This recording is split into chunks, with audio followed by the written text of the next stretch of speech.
Hello, New York Giants fans, and welcome to a weekend edition of your Valentine's Views podcast here on Big Blue View Radio, part of your SB Nation family of podcasts. Ed Valentine of Big Blue View here, and we're coming to you after the Giants have hired Brian Daboll as head coach, teaming him with Joe Schoen as the Giants try to bring some of the Buffalo Bills' success of recent years to East Rutherford, New Jersey.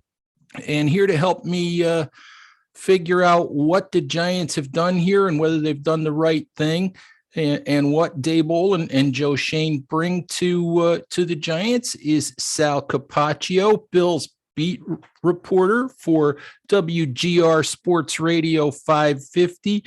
And the Bills Radio Network sideline reporter. Sal, thank you very, very much for taking some time. Yeah, no problem. For many years, we were the ones contacting other people about their people coming to Buffalo to try to replicate success because the Bills were trying for so long to do that. It's very interesting to be on the other end where people are stealing people from the Bills essentially to try and do it. So thanks for having me. So how good should Giants fans feel today about this pairing that the Giants have put in place? Well, I think first and foremost, you should feel really, really excellent about Joe Schoen. Joe Schoen is, I think, top notch. I think he's a rock star. I think given if he has the tools and the resources to do it the way he wants to do it, based on what I know of him, how I know him, what happened here in Buffalo, I think he'll have every chance to be successful. And, you never know. Lots of things come into play as you go down that journey. But, from what I know about the Giants organization and the stability they've had for mostly, I know the last few years hasn't been quite a stable ownership, things like that. I think he'll get that. So I think you should be feeling very, very good about Joe Schoen. And of course, what Brian Daboll did here in Buffalo the last 2 years, being in the top 3 in the league in points scored, being in the top 5 in the league last 2 years in yards on offense, to pair him with a young quarterback they're still trying to figure out. And I love the way the owner said it in New York. He said, we screwed Daniel Jones up. Like, that's very honest assessment. They screwed him up. And, you're bringing somebody in who you think can help, get him back on track. So I think Giants fans should feel very good. I think for most, the biggest thing you should feel really good about, though, is that relationship. The fact that Joe Schoen comes from Buffalo and then he wants Brian Daboll and he pairs him with him, that shows you they've developed a very strong relationship over the last 4 years, and he believes in him. And I will tell you, if Joe Schoen believes in Brian Daboll, I think Giants fans should believe in Brian Daboll. Yeah, it's really interesting because one of the other candidates for the Giants head coaching job was Brian Flores, former, Miami Dolphins head coach. And I love Flores as a coach. I just thought that pairing Brian Flores with Joe Schoen, since they didn't know each other and since Flores had a tumultuous time in Miami, I thought that was a difficult ask for Joe Schoen. I think pairing him with a Buffalo, coach that he's had success with is probably the right way for the Giants to go. Yeah, I mean, I obviously, we can't speak on any kind of relationship he does or doesn't have with Coach Flores, but he was in Miami with Chris Greer. Joe Schoen was. So I would think that he would at least maybe ask him or talk to him or understand what went down. So, considering what did happen in Miami with Chris Greer and Brian Flores and how they didn't get along, I would naturally assume that would obviously play some sort of role in this. But at the same time, Joe Schoen, the fact that, he even thought about Brian Flores to this long, so shows that he felt that Brian Flores was a viable candidate. I think the one thing that is interesting here that I would guess if I'm on the Giants side of things, I would say, okay, you have a first-time GM and a first-time head coach. That's quite the ask, I think, a lot of times. You're coming off of 2 first-time head coaches in New York, of course, right? So I think that's part of the problem where you're like, okay, is this the right thing to do? Don't you want experience? But for anybody who's questioning that, I would say, I know you don't want to hear the word patience in New York. I get it. Like, it's been a little while. But I think the reason why Joe Schoen felt comfortable bringing Brian Daboll on as a first-time head coach is because they're going to build this together the right way. They're not looking to make the big score right away. I think he wants to build it right. That's what they did in Buffalo. And, Brian came along a year after Brandon Beane and Joe Schoen and Sean McDermott, but they built it the right way. They built it from the ground up, and they got the quarterback and they surrounded him. So I think that's why you should feel comfortable if if you're wondering at all and weary about first-time GM, first-time head coach, I think that they want to do this together and say, we're on this journey together. We're not looking for a quick fix. Yeah, I think the Giants have tried the quick fix. They tried Right. it. In fact, they tried it last offseason, going heavy into free agency. They've tried free agency 3 times, I think, in the last 8 to 10 years. And that's the quick fix way. You might get a playoff appearance out of it, but you don't get a long-term solution. So I think you're right. I think it's going to require patience. But my initial question, let's talk about Joe Schoen for a minute. We know he was Brandon Beane's right-hand man. Yep. We know that they were good friends. We know that their relationship changed just a little bit with Joe Schoen trying to steal people out of the Bills organization. Right. But I guess my question is, what do you know about how much Joe Schoen did for Brandon Beane, what he was responsible for? Because again, he's never been the final decision maker. So that always is a question. Well, I can't tell you the exact day-to-day, like exact role details. I will tell you this, though. I know for a fact that Joe Schoen was brought into everything that Brandon Beane did. Brandon Beane talked about it. Joe Schoen talked about it in his introductory press conference in New York. I watched it, and Joe talked a lot about how he was so appreciative that everything Brandon did, he included Joe in conversation. He'd explain, this is why we're doing this. This is why we're doing that. And let's remember, and Joe said something very interesting in that press conference as well about Brandon, which was Brandon, he has the ability to evaluate because he's been on the personnel side, but he came up through football operations. He knows how it's supposed to work with the entire staff, the coaching staff, the training staff, and medical staff, PR, things like that. Brandon Beane knew every bit of the operation in Buffalo, and he does. And Joe has been a part of that. Joe has seen every bit of the operation, how all of that is supposed to work. He was never cut out of the loop. He was brought in. Joe brought him over from Miami. And of course, as you know, Bill Parcells hired Joe Schoen in Miami. He has a good relationship with him there. And Brandon knew Joe from Carolina. So I think, Joe, he has a wealth of knowledge about how all of this thing works overall. He's not a guy that's just, okay, we're getting a guy from the college scouting ranks and he's all of a sudden going to come in and, this is our wizard to draft. Yep, he can do that. It's not just we're going to get a guy from the business side. He knows how all these things. Nope, he understands all that. He understands the entire process because, like I said, I don't know the minute day-to-day details of what he did. He's been on the road. He's scouted. He's done all those kinds of things. He helped put the draft board together, all of those things. But I know he's been in Brandon Beane's hip pocket because Brandon Beane trusted him to learn all of these things. And Brandon knew that someday Joe was going to get a GM job. He's his friend. I think he was grooming him for it, and he's helping him, right? And that's what people do in life. They help each other try to achieve their success and goals. So I think that's first and foremost that the big thing Giants fans can be very, very happy about. You're getting a guy in Joe Schoen who knows about the entire operation from top to bottom. You're not getting a guy who's walking in and going, well, I really don't know how this works with training and the facility and coaching staff, but I can do personnel, or the other way around. He knows it all. One other question about Joe Schoen. Obviously, I think in Buffalo, if I'm not mistaken, it was a pretty big teardown. Yeah. When Brandon came on and when Joe came on and all of that, not only on the roster, but in the front office as well. And there's a lot of questions, among Giants fans, because there's been a lot of talk about dysfunction in the Giants front office and about too many Mara family members in the front office and all of those kinds of things. And I'm just, Joe said the other day, he's not making changes right away. He wants to evaluate everybody. And I like that approach. You don't just come in and push everybody aside, right, without getting a chance to work with people and judge people and figure out who you can and can't work with. But in the end, would you expect to see, a pretty widespread overhaul, maybe on the roster and maybe inside in the front office and the scouting staff? Just from what of the history of how it was done.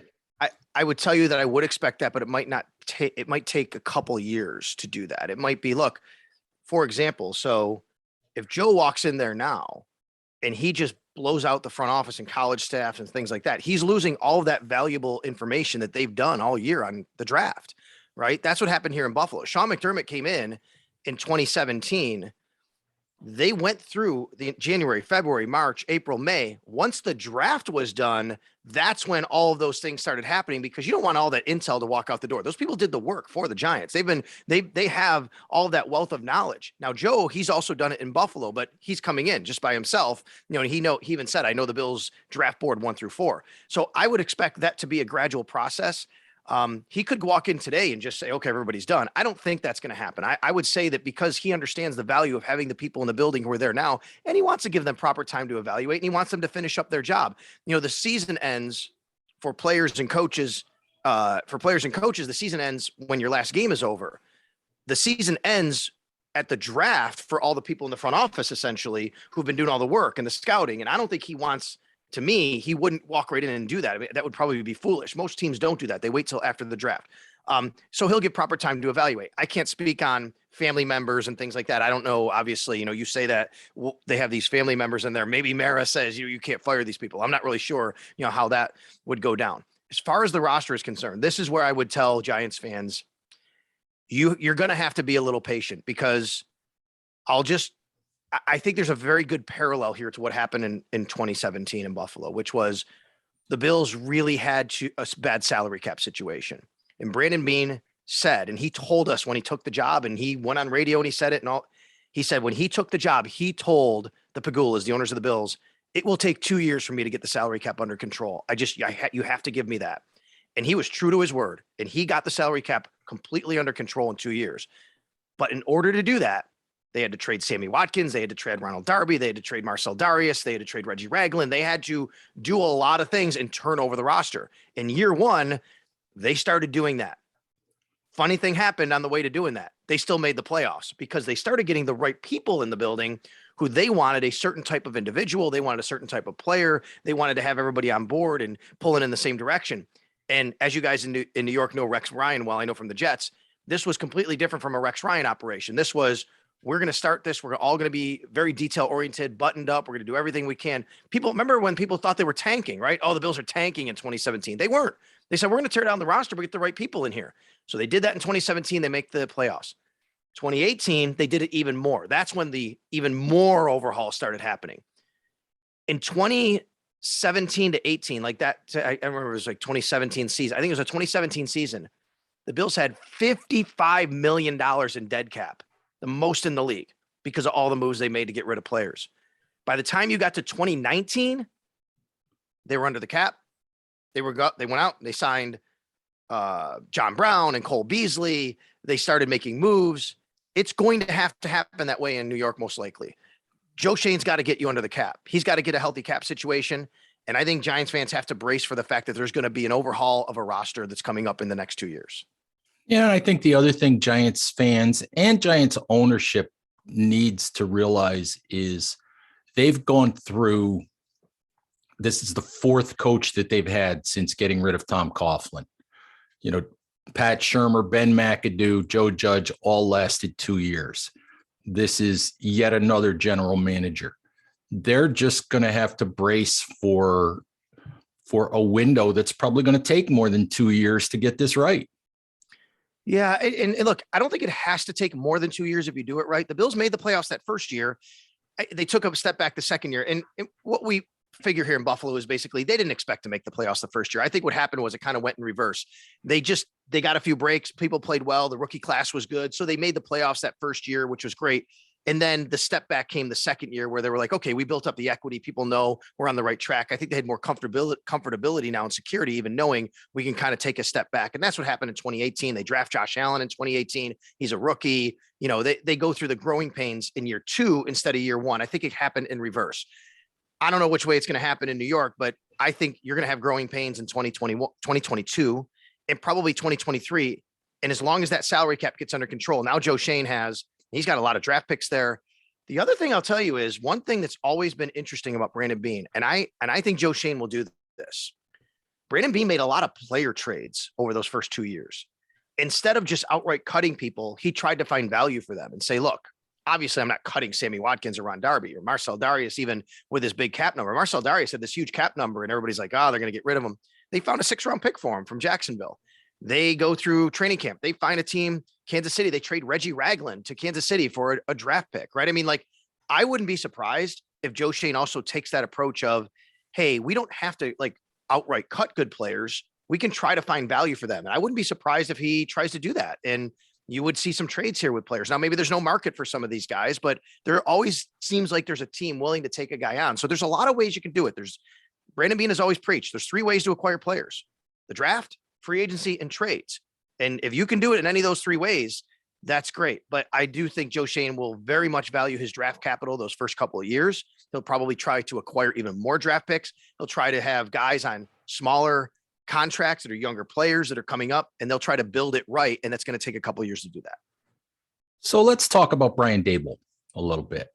And when I think about Daboll and I think about the immediate expectations that Giants fans have because of how good the Buffalo offense has been, because of the work that was done to bring Josh Allen along, and you can make an argument now that Josh Allen is, one of the 3 or 4 best quarterbacks in the league. No doubt. Maybe the best quarterback in the league. Sure. Maybe physically at least the most talented quarterback in the league. But I don't want to go on here for too long, but this reminds me of when Steve Spagnuolo came back to the Giants for his second time, because he was really successful the first time. And he said, look, coaches are not miracle workers. He said, we do what we can with what we have. We try to build, we try to do the right things.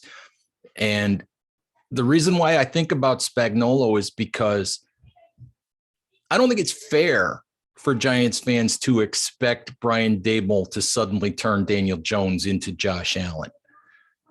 But would your expectation be, with a Brian Daboll system and maybe with some personnel help from Joe Schoen, that this is finally the best chance that Daniel Jones has to show that he can be a long-term quarterback for the Giants? I would say that, yes.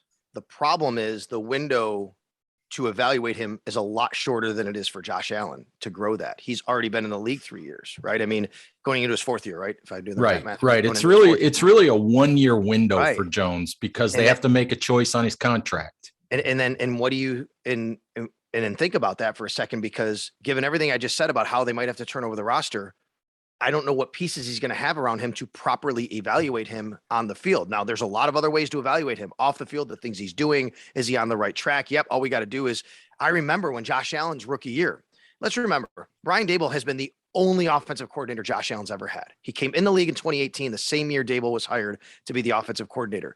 They got a chance to start on the ground floor and evaluate it. But that first year, Josh's weapons were Zay Jones and a Kelvin Benjamin, who was already on his way, to basically retiring out of the league. Right? Yes. Kelvin Benjamin with the famous New York Giants career. Right. So, the Bills traded for him in that 2017 season at the end, but he was there.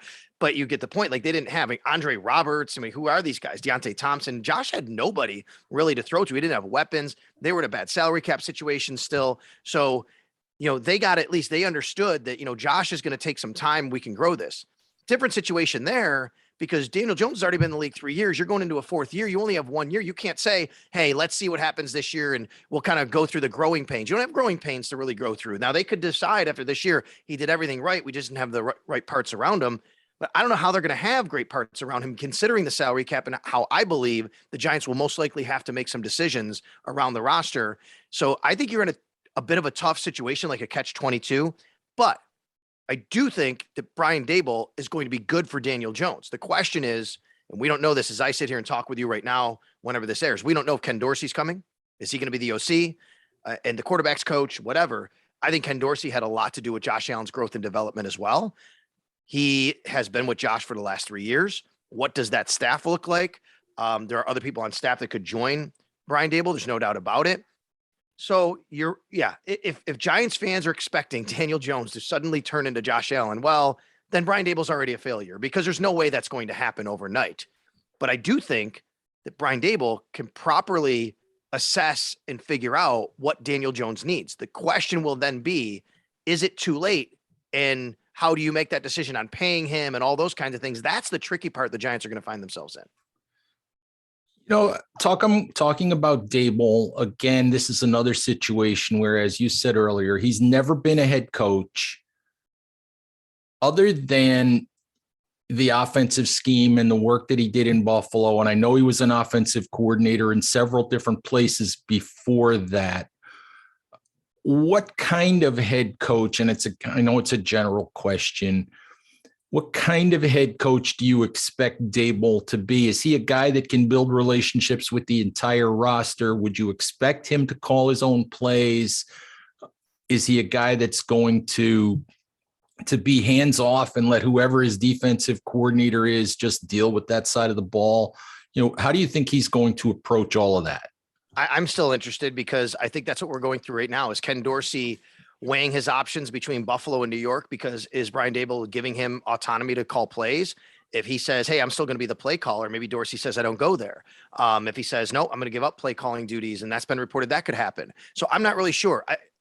Brian always struck me as a guy that wherever he went, he'd probably keep play calling duties, but who knows? Maybe he doesn't. Maybe he feels so strongly that he wants to get a guy like Dorsey or someone else that he says, I got to cede that. I got to become the CEO of this team.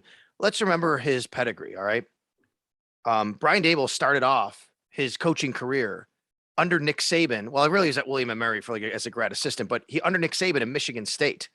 And then he went on to coach under Bill Belichick for a long time in a couple of different stints. He was an offensive coordinator in 3 different spots before Buffalo. And in between there, went back to New England. And I'll also point out, he started on the defensive side of the ball at New England, by the way. He was not originally an offensive coach in New England. So he has a little bit of experience there. He's been a tight ends coach. He's been a quarterbacks coach.